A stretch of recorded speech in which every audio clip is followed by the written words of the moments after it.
Yeah, that's where we'll start off from that conversation around the elections. Where we're starting out in Imo State, and we have joining us virtually Jones Onyeriwe, who's the deputy governorship candidate of the People's Democratic Party. Mr. Jones Onyeriwe, thank you for joining us. Also joining us is Mr. Declan Emelumba, who's the Commissioner for Information in Imo State as well. Thank you. Thank you very much. Let's start out with you, Mr. Onyeriwe. Obviously, your party and your candidate has rejected the results in Imo State that declared Hope Uzodimma as the winner of that election. Let's start off from there. Why exactly are you rejecting this? Thank you very much. Any well-meaning Imolite, and I dare say any well-meaning Nigeria will reject the result of 11/11/2023 gubernatorial election in Imo State. And the reason is very simple. I'll tell you something that struck me yesterday. An old man in my village, said to me in Igbo language, "Sir, Peter Obi, who, as we say, or as we believe, is seen to be the most popular Igbo man with respect to politics as it is today in Igbo. During his election, presidential election, that had the greatest turnout of Igbo people in the southeast, in particular in Imo State, Peter Obi had about 360,000 votes. Here we have an election just last Saturday, and the result that you have right in front of you has it that Hope Uzodimma had 560,000 votes in an election that it was obvious to everybody that there was even voter apathy. What does that suggest to you? Just be the judge in this case. Peter Obi, 360,000, then Governor Hope Uzodimma, 560,000. Now, outside all of that, we have on the INEC, on that portal, and INEC said to the whole world again that for the first time that they would upload all the accredited numbers. And to be fair to them, they did just that. You have access to the IREF portal. Please, can you Google that and see exactly what happened in Imo State? Even in Oru West, where my brother Emelumba is from, I can tell you right away that in a particular booth with 0 registration, Ezra the primary school in Uwili 2, in the result that they have presented to the world that they uploaded on the IRF, they have total number of accreditation, 970. Here, you have it, we have all tabled that out. In all the units, in his local government, they did not tally with the accredited numbers. They are all over bloated votes. How do you explain that? In other government, where everybody in Imo knows that it's security code, nobody came out. In the last elections, the total number of votes from Osu was less than 2,000 votes. Today we have 18,000 votes.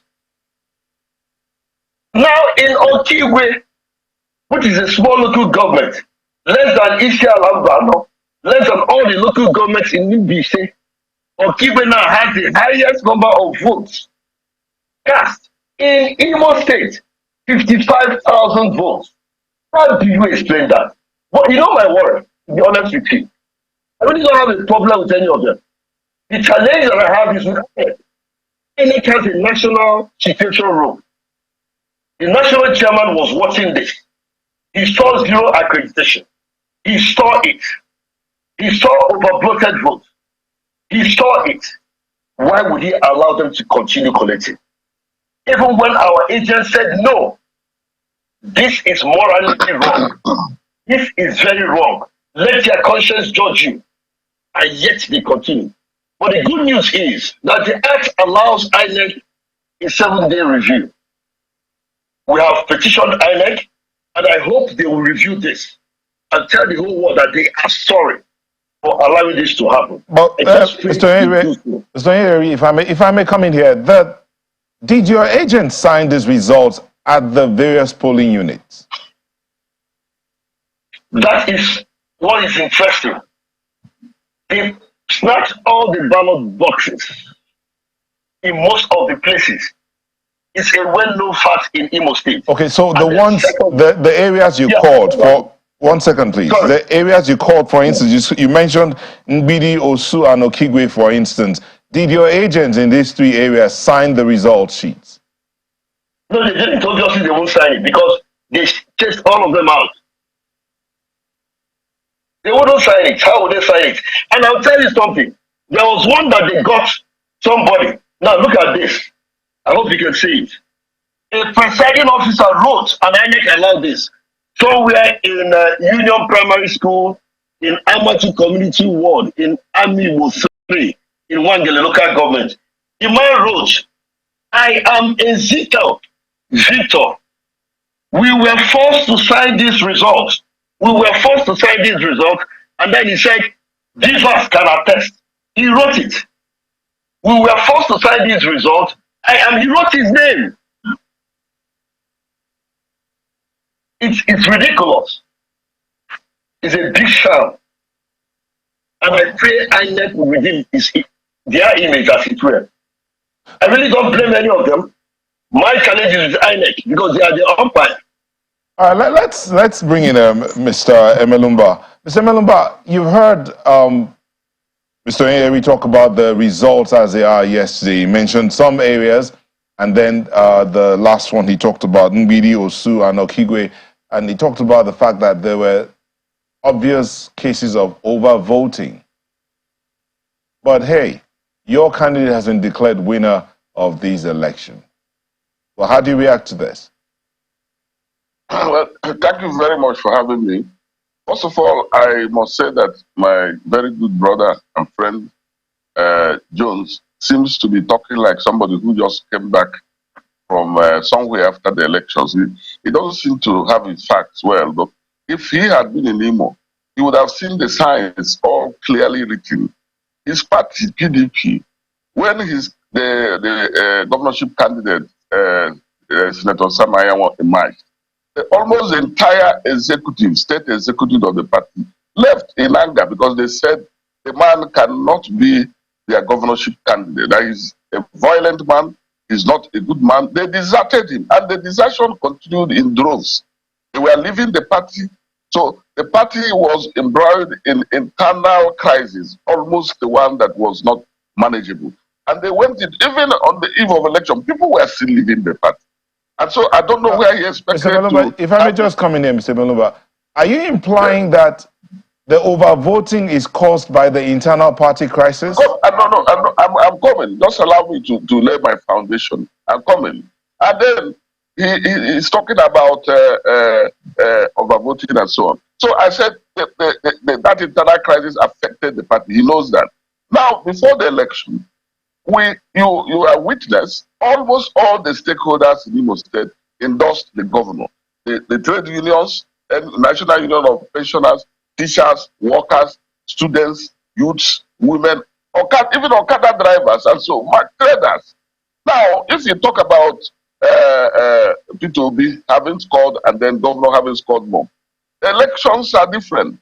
This is about governorship. It's not the same thing as about presidential election. The people came out in their thousands to vote for a governor who they see has performed, and they gave all the indications that they were coming out to vote for him. That's why he had a series of endorsements.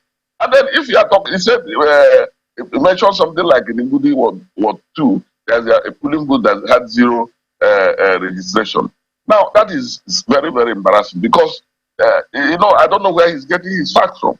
So if he says that, it's left for him to go and prove it, because how can you, he's talking as if all of us are stupid. So we saw a polling unit that had 0 registration, and then INEC and everybody uploaded and said they voted 900. These are claims people make have been sore losers after losing the election. They keep making these bogus claims and so on and so on. What I want to let you know is that the evidence that this Governor Hope Uzodimma, is popular, very, very popular in Imo State, was there for everybody to see. And the evidence that other parties were not prepared for this election was also there for everybody to see. And so what happened was just a translation of the people's confidence in the governor. People trooped out in their numbers. In my local government I mentioned, we mobilized people to come out because we are talking about governorship election. And the same thing happened everywhere. And why I say he's making me feel that he just came back. He said Okigwe scored the highest vote in the election. It's not true. I can mention at least one who has scored 57,000. Who got returned 57. So it's not Okigwe. So I don't think he has his facts right. But the most important thing, and I think you should note that, is that before this election, any discerning observer would have seen that virtually the whole of Imo State emptied in APC. The APC was the only party where there was no faction, where there was no problem, where there was no defection. Every other party that contested this election, they had internal crisis, internal problems, and a lot of mass defections. So there was no way they could have won. There was no way they could have even performed better than they did. I'm really surprised they managed to gather the votes they gathered because they were not prepared for the election.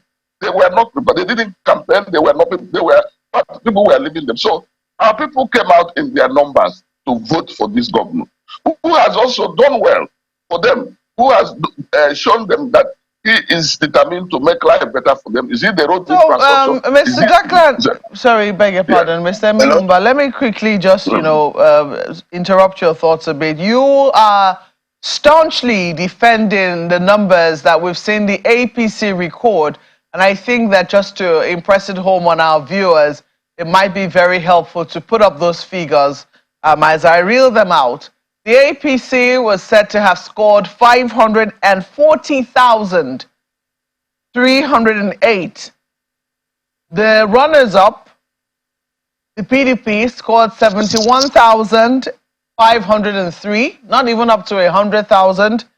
And the Labour Party scored 64,081. And you put all of this down to the internal wranglings that have happened within their own political parties. You say that, your party was, strong and united. They presented a strong, united front to go into these elections. And that's why you're seeing the figures that you've seen. So maybe we can grant that.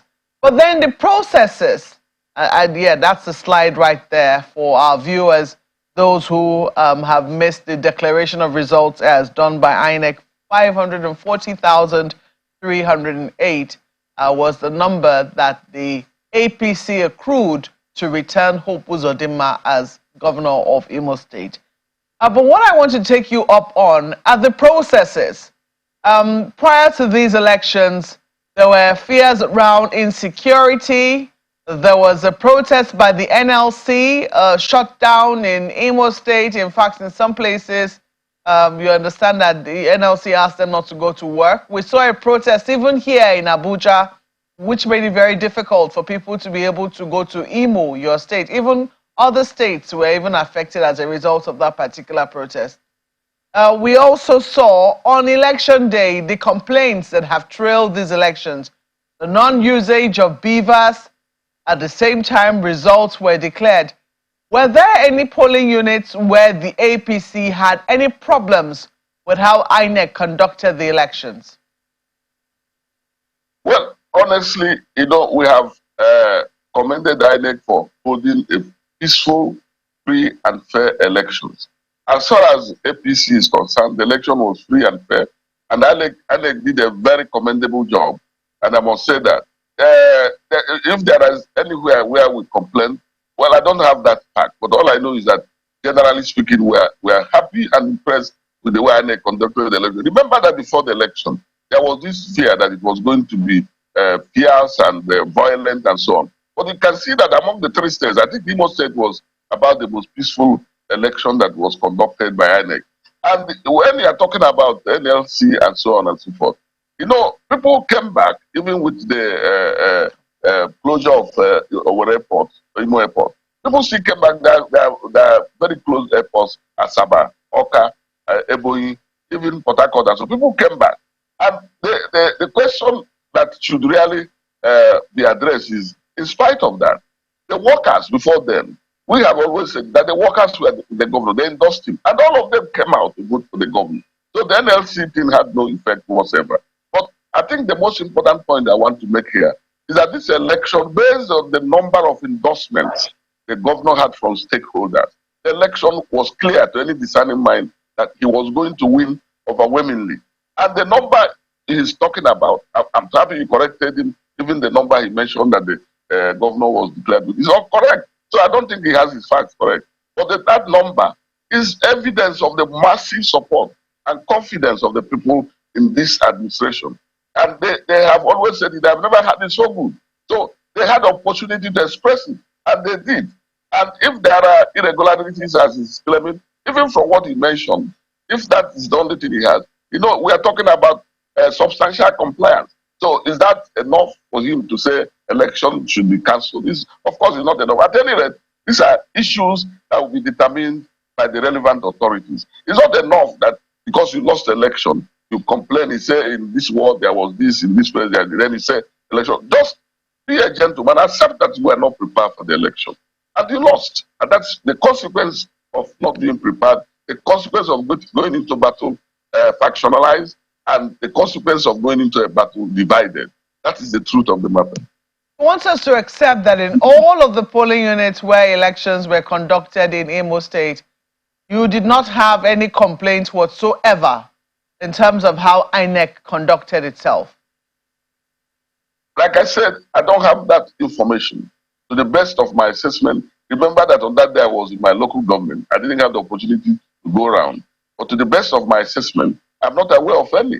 And like I said also, we have also commended INEC for conducting a very, very free and credible election. Like I said also, people expected that that election was going to be marred by violence. From what I saw on television, there were pockets of maybe disturbances here and there. But when he put it on the balance, I don't think that is enough to say the election was not credible. So substantially, election was credible. And we don't have a problem with the election. I'm not aware of any complaint anywhere that we have. But like I said, I'm talking from the... All right, then let's take what it is that you've said. Let me go to Mr. Jones Onyeri now. And you have raised a number of complaints, and you've also, given, will I say, you have some hope right now. I remember saying, the name of the candidate of the APC is quite interesting in terms of the usage and the places where it has to be used. But you're quite optimistic that, there's a 7-day window within which INEC can review results.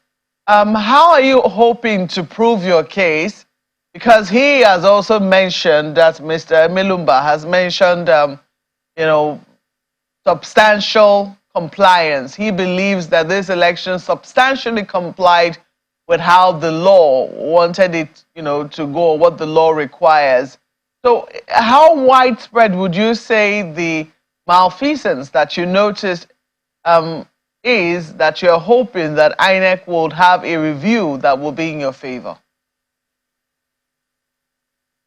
To be honest with you, a lawyer who's just graduated from law school can deal with this matter.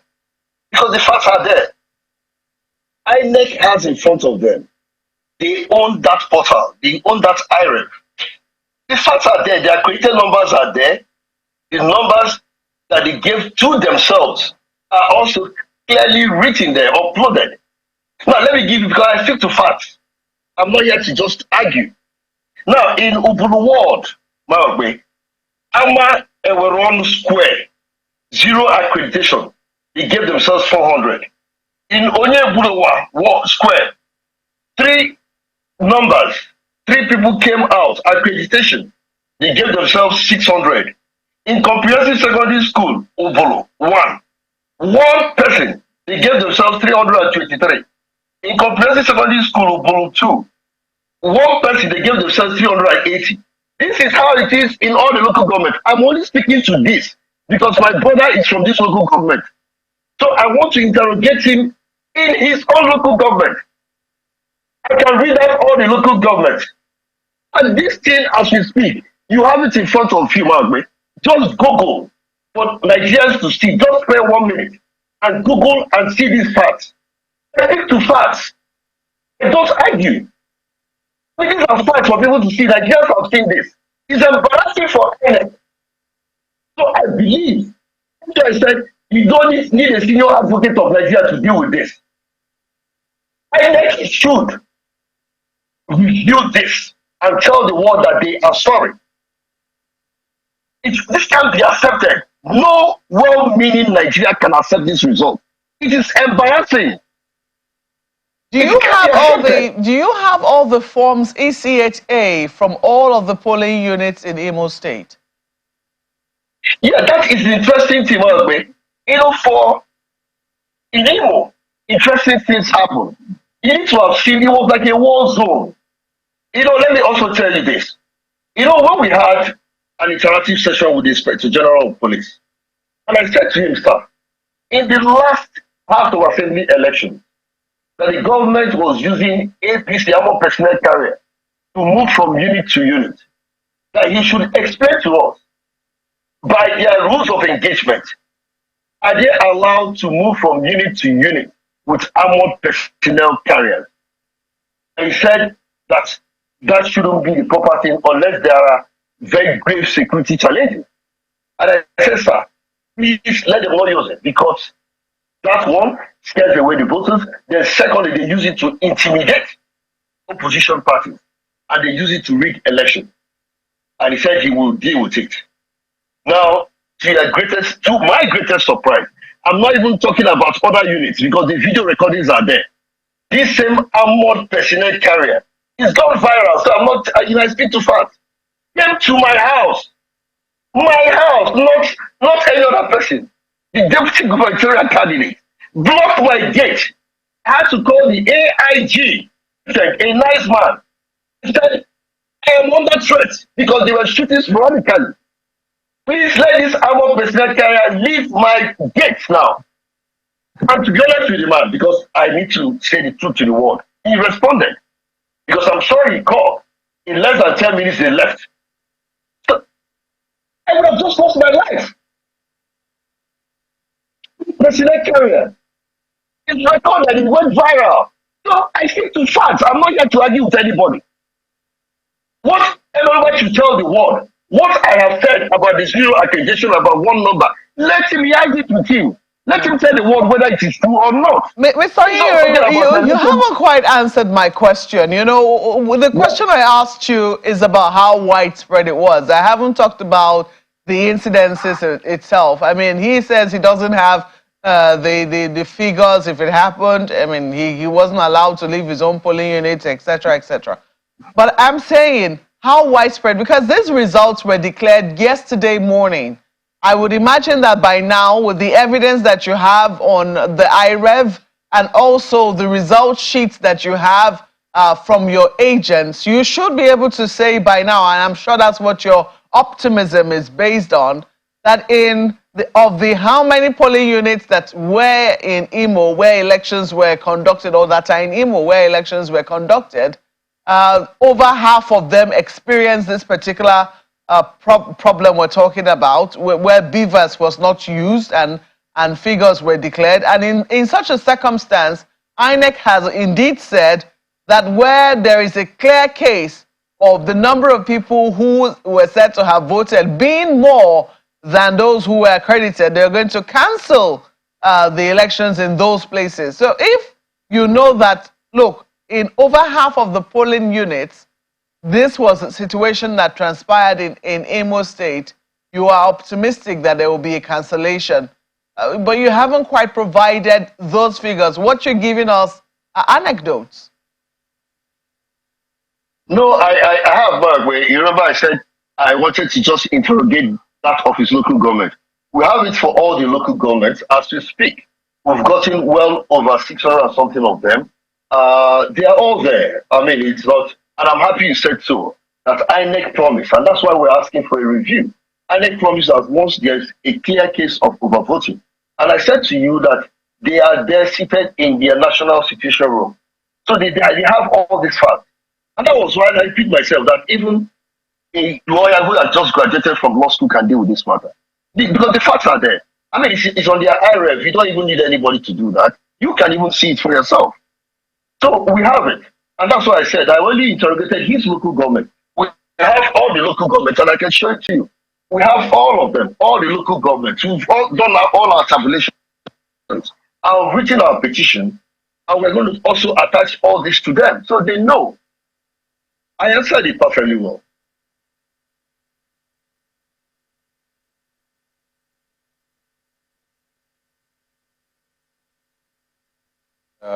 It's quite taking, and one just wonders, where this will be going from here. I mean, Maokwe just, raised an issue now, and of course, as INEC promised, areas in which elections, the figures were had disparity.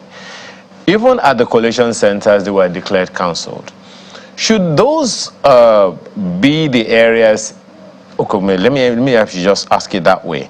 Are those parts of the areas where you are holding INEC responsible, Mr. Onyenere? I don't know if you heard me because I noticed that I was off the line. So if I can repeat myself in just 1 second in answering my question. I said to her that we have all the local governments. You've tabulated all of this. Almost about 600 of them. And we intend to also bring that to the knowledge of INEC because we've written a petition to them. But I said that, and I repeat myself, that even somebody who just graduated from the law school would notice this. I mean, it's a very simple fact because it's if you can hear me, just 1 second, Mr. Onyenere. There were results that INEC at the point of collation said there was overvoting, and consequently, those results were not even tabled at the collation center. Are those parts of the results that you are querying? Now, I can tell you that's the very interesting thing. After all the complaints, when they worked out our agents, that's when they now started calling out 1 or 2 units just to make it look real. I mean, check the numbers that they complained are overvoting. And I can tell you that one worked because our people at the police station said, you rather kill us than we allow this to happen. So they just quickly allow that. But in the other places where they really intimidated people and people were scared of their lives, they just try to, stay alive and allow them to do whatever they want to do. And these are the ones I'm calling to question. The ones that had overvoted results. So that's the ones I'm calling to question. And we've done all. All right, well, let me see if we can still talk right now to Mr. Emelumba, who is the Commissioner for Information in Imo State. You've heard all that has been said, and you are both in the same Imo State. And when Maokwe asked you the question, you said that you didn't have any areas in which you don't have specifics of areas where your party is having any complaints. From where you sit, from your own position, there is no election that is perfect. Even the election observers said the same thing. In what areas do you think INEC could have done better? Well, thank you again for the question. But, I want to quickly address some of the issues he raised because the word he was calling Obuluward is my word, and he was calling Obuluward, this polling unit. I was there, and I voted there. And for him to say one accreditation and this and so on, I mean, that is incredible. But the most important thing is that his party agents signed the results from the booths, and he can go and verify. And I think this is a straightforward thing. So it is not enough to just be reeling out these things. And by the time the election goes to the local government for collation, of course, officials must be satisfied that it met substantially with the electoral law. Secondly, I want you to understand that what he has been busy saying is about malpractice here, this and that. He has not been able to say that he has evidence that they won the election. So if he has admitted that they lost the election, does not even make an argument that they won. He's busy saying this one there was overvoted. He has not been able to show that this election was won by them. So why can't he simply accept the fact that, like I said before, that they were not prepared for the election and they got what they went into the election with? So I am emphasizing the fact that yes, if he says he said, well, I'm surprised he's not starting with his own local government to tell us whether there was substantial compliance there or not. He's concentrating on my local government. But if he says, according to his claim, that he has all the evidence, he has everything, please let him present them. But I can assure you that he is a figment of his imagination, because this he went through normal process from the ward to the local government and then to the state. And all the agents were there, all their agents were there. And that process was scrutinized by INEC officials. National INEC commissioners were there. And like you said, in the areas where there was overvoting, contrary to what he was saying, it wasn't really at the collation center that they were cancelled. They were cancelled by the returning officers from the local government. And when they came presented their results, they said the returning officer asked them, are there cancellations? That they will announce where there were cancellations. So it means that where there was a problem, these people were vigilant enough to identify them and comply with the law. So this process went through very diligent scrutiny. And I believe, and I am convinced, and I stand by it, that it stands the test of time. I've never seen anywhere where people who lose the election in Nigeria accept defeat. So I'm not surprised. But I am challenging him to tell the world that they won the election. That is why he's complaining. Not that he's talking about this is good, this is good. How does that show that you actually believe that you won the? You know, you didn't win the election. So why don't you accept this? Because it's this complaints and all this is the normal thing you expect from a loser. But unfortunately, I think it's time to change the narrative. Anybody who watched the Imo election and does not believe that it was credible, free and fair, in spite of everything that happened in the field, and there was no violence, there was no interruption, at least generally speaking, substantially there wasn't such thing. So how else do you want to know that the people bought into the outcome of that election? The evidence is all over their police. Well, Mr. Emelumba, we're almost certain that the last hasn't been heard of this, because as you can see, the PDP already says they have their own facts and they're going to take it further. But we're at this time out of time. We want to thank you very much for being a part of our conversation this morning. Declan Emelumba is Commissioner for Information in Imo State. And thank you also to you, Jones Onyeneri, who is Deputy Governorship Candidate of the PDP in Imo State. Gentlemen, thank you so much for your time this morning.